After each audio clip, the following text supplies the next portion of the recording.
Put that cookie down. Salut Freddy. Bonjour. Depuis 5 jours, on fait un défi De merde. et c'est de faire tous les jours sans pompe. Facile. Facile. Et on a mal et fin de l'histoire en fait. Ouais, c'était une histoire vraiment très courte. Racontez. On a dansé. On s'en fout. Tu pourrais mettre un extrait.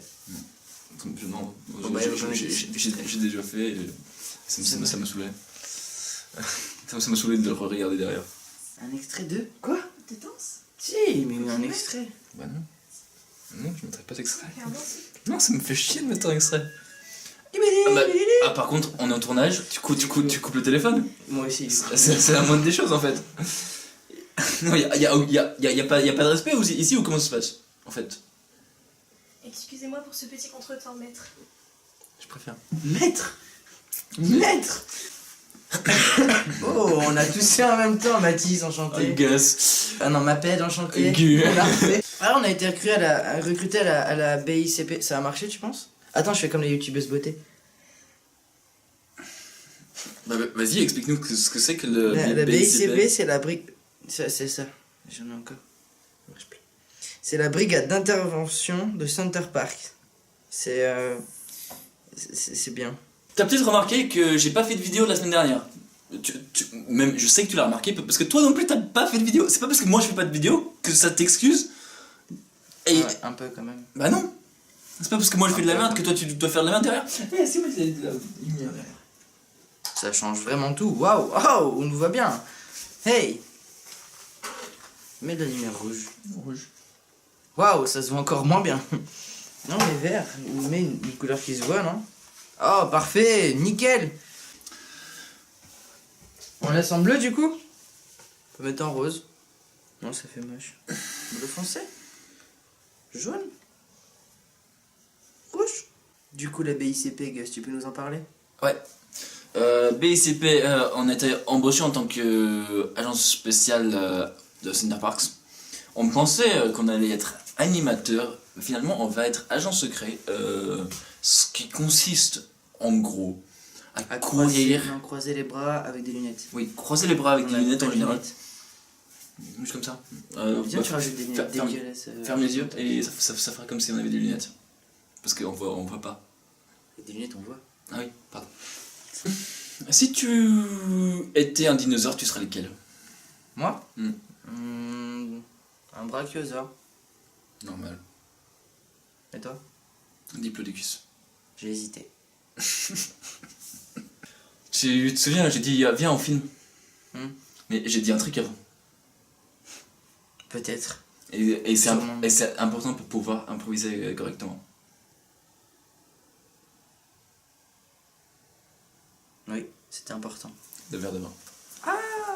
Un verre de rosé.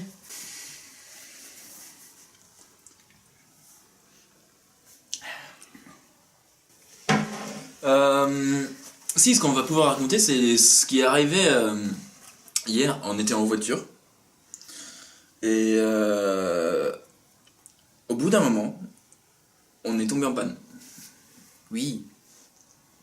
À ce moment-là, parce que C'était une panne de quoi? C'était pas du tu sais, de lave-glace là.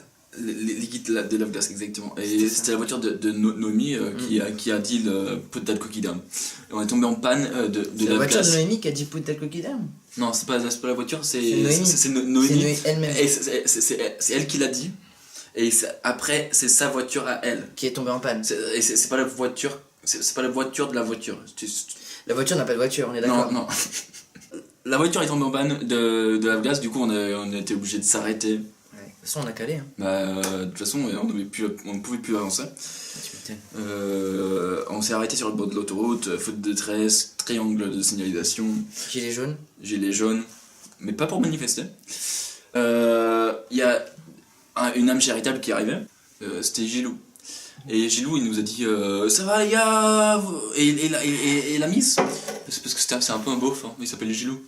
Donc il a dit ça va les gars et la miss. Et il a dit j'espère que ça va, et du coup on lui dit bah ça va, mais on est en panne. Il y a vraiment que toi qui raconte en fait. Vraiment. C'est pour ça que j'ai pris une gorgée pour te laisser le temps de. D'accord. Je vais pas te donner la parole, il faut que tu la prennes quand je m'arrête. Le problème c'est que tu t'arrêtes très rarement quand même. Ok, il va falloir. Si on va faire ce binôme. Parce qu'en fait, moi j'ai pas envie de m'imposer et de couper dans ta phrase. Ok. Parce qu'après, moi je peux très bien le faire quand je veux, te couper dans ta phrase. Bah tu vois, clairement, je te coupe dans ta phrase et y a pas de souci. Poursuis. Juste, tu m'expliques quand est-ce que je dois parler et enfin tu termines ta phrase et après. Et je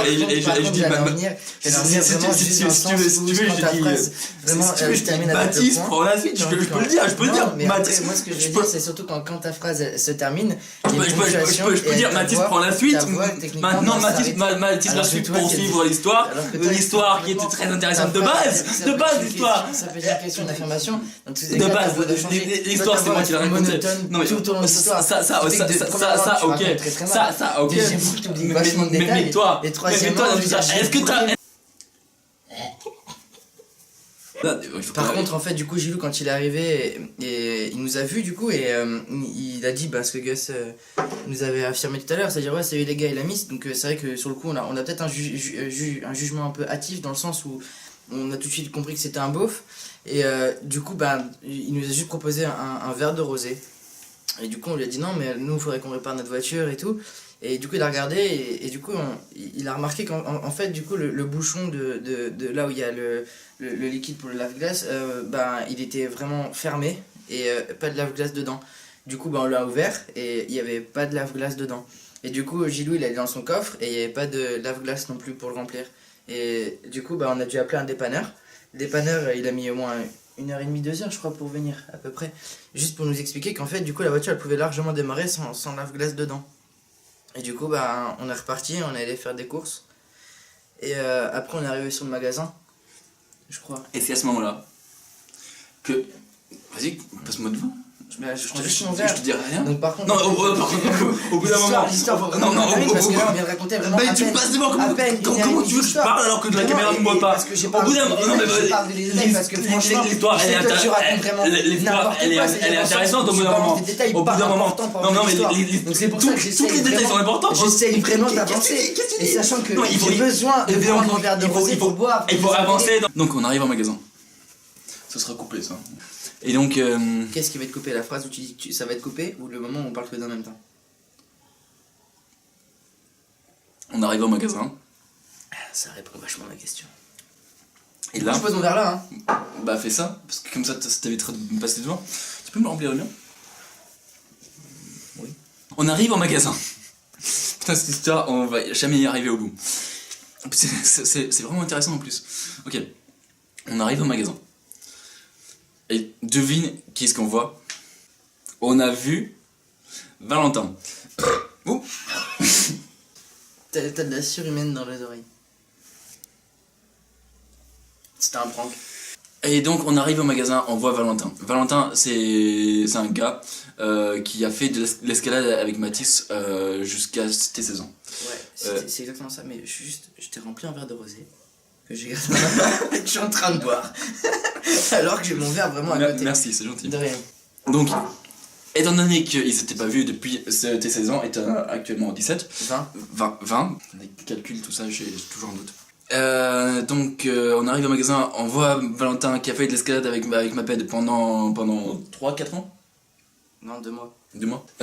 Et ils sont contents de se revoir, ils font oh, bah viens au Center Parks quand tu veux. Ah, parce qu'on habite au Center Parks, enfin. Viens au Center Parks. Quoi? Encore? Ça te dérange pas de me couper quand je suis en train de raconter une histoire? Non, parce qu'au bout d'un moment, tu fous de ma gueule. Prends la parole.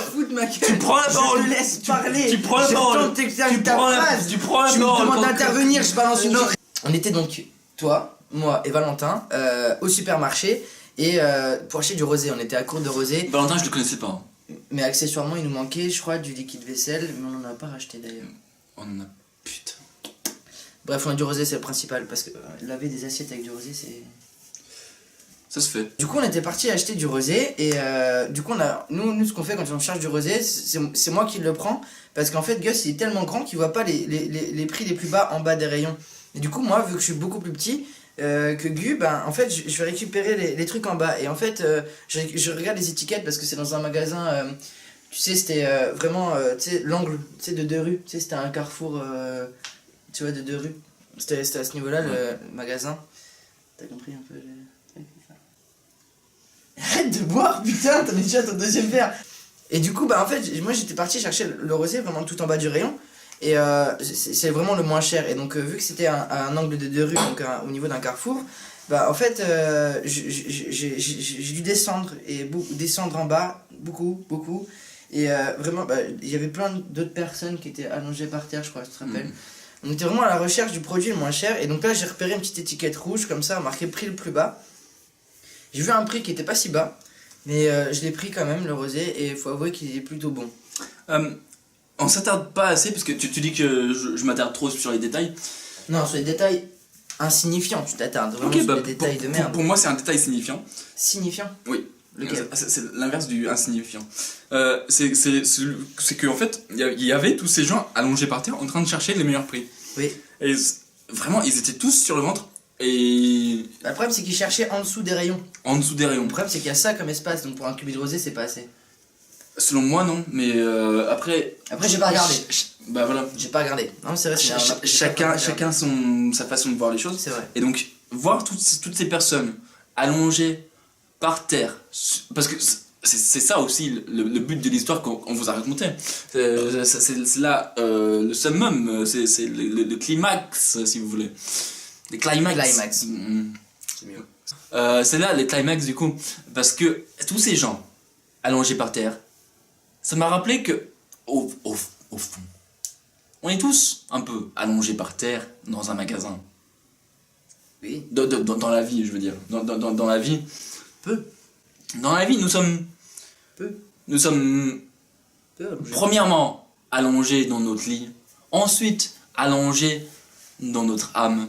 Et ensuite, allongés dans un rayon de magasin. Vraiment, y a pas, je vois pas le lien entre allongé dans son lit et allongé dans les rayons d'un supermarché. Personnellement, c'est très peu. C'est rarement quand même que je me retrouve allongé dans un rayon de... J'ai cherché une métaphore, j'ai trouvé une métaphore, je veux dire. C'est quoi la métaphore? Bah c'est que... Pour toi, hein, c'est quoi une métaphore? Bah pour moi une métaphore c'est quand tu... C'est quand tu regardes la météo et tu te dis « Ah oh, putain, c'est fort !» Métaphore. Et du coup, ça t'a calmé.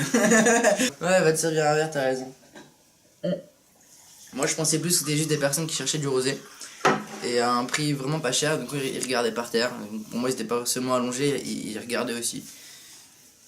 Donc voilà. Mais Gus, avec un esprit assez vif.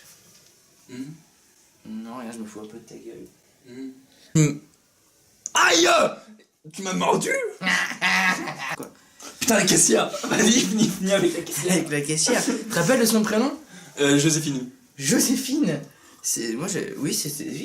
Oui, c'était ça, Joséphine. J'avais complètement oublié son nom. Joséphine, tu te rappelles comment elle était avec son maquillage? Elle était bleue ici au niveau des cils, là au niveau des paupières, et là au niveau des lèvres, c'était tout bleu. Genre comme si elle avait sucé un schtroumpf. La blague de sucer un schtroumpf. C'était pas une blague, hein, c'était... Non, parce que c'est une phrase qui parle du bonbon. Non, mais c'est une phrase qui sort beaucoup trop. Et bah, c'est une vanne de beauf qui tourne. Et j'ai pas fait de vanne. Elle a fait un papier. On se met d'accord, la prochaine fois que tu dis sucer un schtroumpf. Non, mais vas-y, vas-y. Les paquets de bonbons, je t'écoute, mais je parle en même temps. Les paquets de bonbons schtroumpf, elle l'avait ouvert. Il en restait plus que 3. Ça veut dire qu'elle en a mangé plein. Si tu redis la phrase sucer un schtroumpf, mais elle l'a pris dans sa bouche, elle a pris le bonbon. Elle a pris le schtroumpf, pas comme ça. Je vais te obligé de te mettre une Elle l'a mis dans sa bouche et elle a sucé le schtroumpf. C'est une phrase de beauf. Elle a sucé le schtroumpf. C'est une phrase de beauf que tu dis pas à la caméra, c'est tout. Mais en quoi dire qu'elle a mangé un... De toute façon, les schtroumpfs, elle a ouvert.